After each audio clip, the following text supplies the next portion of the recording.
မိလျင်လောင်ပြီးဘေးကြီးရှိကဝတ္တပရိတ်အောင်ဟိတ်တရစေမိဘေးပြည့်ဤလို့ဆိုတဲ့အတိုင်းအန္တရာယ်မိဘေးကင်းဝေးစေရန်ဝတ္တသုတ်တံကိုရွတ်ဖတ်ပူဇော်ပါမယ်။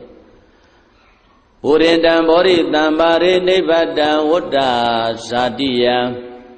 ယတတိစေနဒါဝက်ကိမဟာတတ္တံဝိဝဇယိထေရတံသာရိဗုဒ္ဓတံလောကနာထေနပါတိတံကပ္ပထာယေမဟာတေဇံပရိတန္တံဗနာမဟေအတ္တိလောကေသီလဂုဏောသစ္ဆံသောစေယနုဒ္ဒယဒေနသစ္စေနာကာဟာမိသစ္စာကရိယမုဒ္ဓမံအာဝဇိတဝဓမ္မဗလံတရိတဝပုပ္ပကေဇိနေသစ္စာဗလမဝတ္တာယသစ္စာကရိယမကတံတန္တိပက္ခအပါဒနာတန္တိပါဒာအဝေဇနာမာတာပိတာဇာနေခန္ဓာဇာတဝေရပဋိကမသာသစ္စေကတိမရှံမာပစ္စလိတောတိကိဝိဇေတိတောလတ္တကရိတာနိဥဒကံပတ္တဝါယထာတိကိ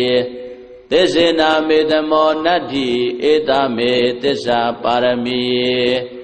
ဝတ္တသုတ်တံဝရခတုဝတ္တသုတ်တံဝတ္တသုတ်ပရိတ္တယဒေသနာတော်မြတ်တိ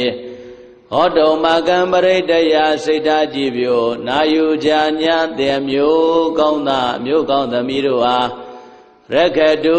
ကိုလည်းကြံမာစိတ်ချမ်းသာ၍မိဘေအဖျားဖျားကင်းဝေကွာအောင်